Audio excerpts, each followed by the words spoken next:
So my name is Jay Riggs. I own Riggs Fabrication and Restoration in Fort Worth, Texas. And today we're talking about the 59 Apache that we built. This truck came in, it was started at another shop. It was on an S10 chassis.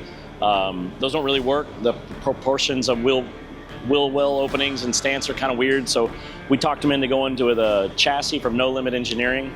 So this is the No Limit Engineering Retro 8 chassis with Ride Tech coilovers. Originally the truck was going to be green, and that didn't happen, so it's this beautiful color of blue.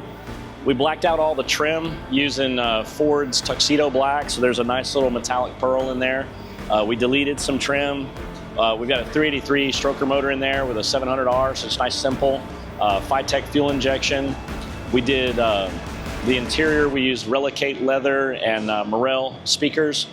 We've been a dealer for American Auto Wire and Vintage Air for a long time, so we always use these guys as our main foundation vendors to get us cold air and good wiring.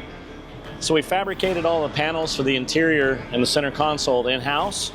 We use Emilio's upholstery out of Dallas to do all of our sewing, and Relicate leather on the material,